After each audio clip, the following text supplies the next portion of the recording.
Why do you think there's no God? I refuse to believe that there is a God whom you guys claim, or he claims, or she claims, that he's a good God, loves us, Yes. and goes on to allow things that are a complete opposite of what he says love is. God says he's omnipresent, he's always there, he's all-seeing, he's omnipotent, he's very powerful, he can see things before they have to happen and all of these things. Yeah. If he claims that about himself, right, where is he when things that are not godly are happening in the world? All I'm saying, maybe we all need to accept that even if there is a God, he's not powerful, he's not omnipotent, he's not omnipresent. Let's just be honest. All right, so she is confused. Okay, she's not confused. She's quite certain of what she's saying, that there's no way there will be a God that we claim that loves us so much, and yet is allowing all these bad things to happen. And he sees the beginning from the end. And yet he still allowed the thing to happen when you have seen it from the beginning. So according to her, if there's a God, he's not as powerful as we claim he is. We don't need to go to insults. Let's be logical here. She's not the only person who has these questions. There are a lot of us who have these questions. Even inside Christianity, many of us are going to church today, or tomorrow, or next tomorrow. We know if there's something we really answer, we don't really believe, say the God, when they preach for us, there exists that type, we don't really believe that. Right? Not everybody, many of us. But you see, in order to answer this question, we need to understand the difference between us and our universe. We know if you understand the difference between us and God, that gap too wide. So let's try to explain what we understand already, the difference between us and our universe. One day I was talking to one guy. The guy said there is no way that the Bible will tell us that Joseph not knock Mary called Gebele. It is not possible.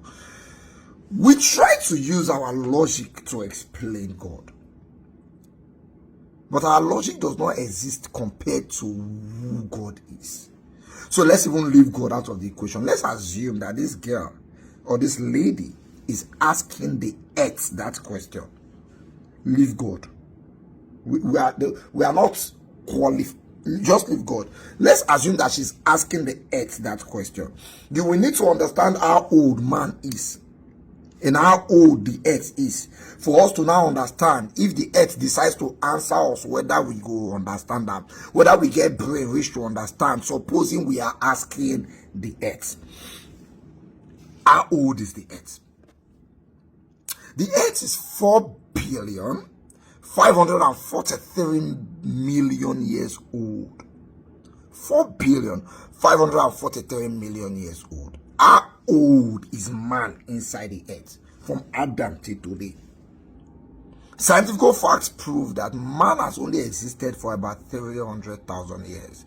So carry an account that has 4,543,000,000 naira. They carry another one that has 300,000. They come out that 300,000 for that 4.5 billion. You know, go show. Like you know, go show. Who get 4.5 billion? If they tip 300,000 for your account, you know, go notice them. You know, go know. Now I'm coming.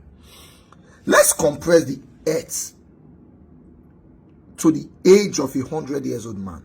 Then let's compare it to how long man has existed, so that we now know how old we are. Supposing the earth is 100 years old man, let's know how old we are. If you divide, it's simple math, right? Here's my calculator. It's simple math. We first of all understand how many days 100 years old man has lived. Then we'll not divide the age of the earth by that day, so that we'll know how many years of the earth will be the equivalent to 1 day in the life of 100 years old man. So 366 days in 1 year, times 100 years. 100 years old man would have lived 36,600 days. Follow me. Just follow me. I want to explain something. 4,543,000,000 years old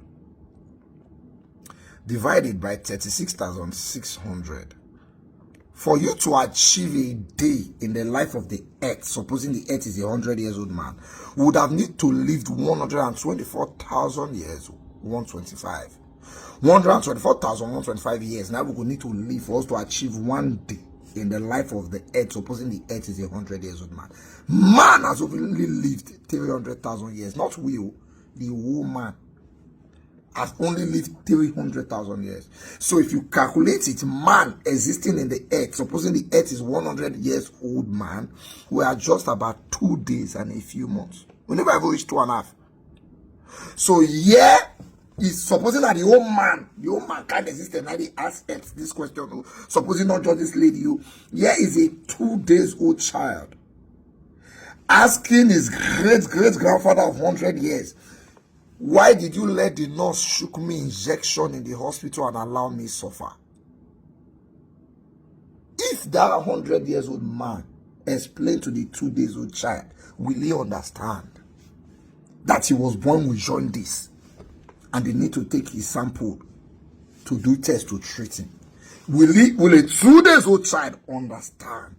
That's the level of disrespect. Supposing that all the old men creation, now they ask Earth this question. Not to talk about one small lady asking God, and they come follow me.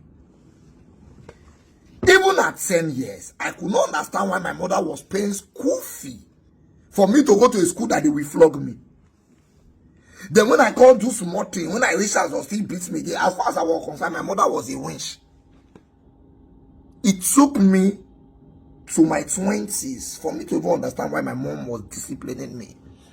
Here's a 2 days old child trying to understand why a 100 years old great grandpa is taking actions that is paining him in the hospital. We are just 2 days compared to the earth.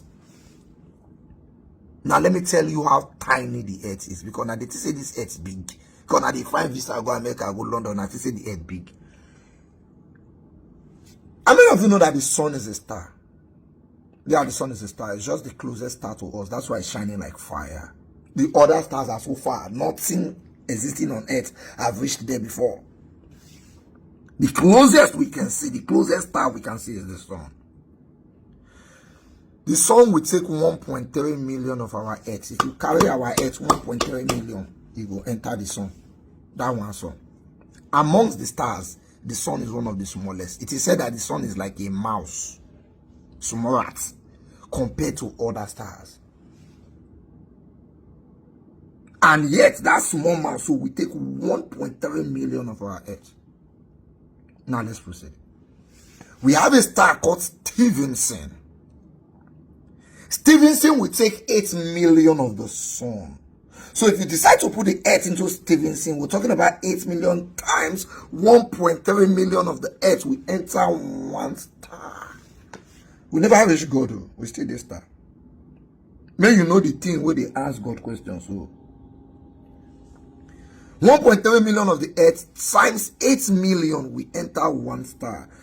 In the Milky Way galaxy alone, the number of stars there are more than the sand of this earth. If you count the sand of the earth, the stars where the Milky Way galaxy alone pass them. Meanwhile, one, which is the sun, is taking 1.3 million of our earth. Can you imagine how we look in the Milky Way galaxy? They're not going to see us. You will need a very advanced microscope for one of those stars to see us. They don't even know we exist. Those stars are seen there. We be like amoeba inside their skin. They don't know say we they exist. Those stars you are seeing there, that's how tiny we are to some of them. They need microscope to look at us. And if the stars in the Milky Way galaxy are more than the suns of the earth, how many galaxies do we have? Answer: billions upon billions upon billions of galaxies are in our observable universe. Meanwhile, there is something called the multiverse. Billions of universe. So you go break down the multiverse before you call reach our universe. Then you can't break down our universe before you call reach galaxies. Then you go break down galaxies before you can see the stars. Then you go break down the stars before you can see the planets. Before you can see our earth. Before you can see man. Now we be the last born among all the creation. I hope you know. Fishes were here before us. Rats were here before us. Snakes were here before us. We are the last born. And one of the last born is questioning God. If God explains to you, can you understand? Do you know that if you move by the speed of light, you move by the speed of light, for eternity you will not reach the end of our universe. For eternity. Because the universe is expanding at a speed greater than the speed of light. If you move by the speed of light, for eternity you will not reach the edge of our universe. We never talk about the multiverse. You can never reach God. So when we ask these questions, understand that if the tiny earth explained to you why you are going through what you are going through, you don't have the mental capacity to even understand it. You are a 2 days old child compared to a 100 years old man if you are questioning the earth. Not you, the whole of man put together is like a 2 days old child. Can we just come and leave our goddamn 90, 100 years and leave? This earth now hotel we lodge, we'll soon check out. The problem is that we don't know where we check out go. Now I mean some people they fear to come out. How you tell us where you come out, not be all house they go.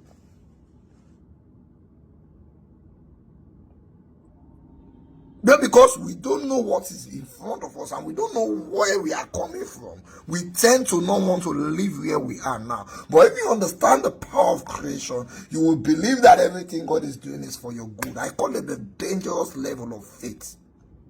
You know that no matter what is happening, Baba is in charge.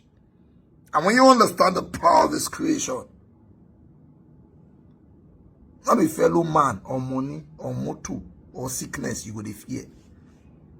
Many years ago, my mother called me and said she was walking on the road. One person tell her and say, one sickness they come. Go and do this, go and do this, go and do this. And my man called me and said, Ajay, see what they tell me. What do you think I should do now? I tell her and say, Mama, the God that created us will leave us to stay on earth as long as he wants. If he thinks we should leave, it is time to leave. Not be we go try effort to stay. You know where you are going to leave it. If the sickness wants to come, let it come. If it wants to take you, then God has allowed it. Guess what? A few months later, my mother tested positive to breast cancer. She said, don't come, we don't come. I said, make it come. If you want to go, you go. If God says you stay, you stay. Then we start a treatment. No, but we go use our angle drag juju come. Then your children shouldn't call it pay. And my mom is well today. She survived it. Once you understand the power of the one who had created everything, that had set everything perfectly in place, you will not fear anything. See, the sun is so perfectly put together that if it moves more away from the earth, it will freeze. If it comes a little bit close, it will burn.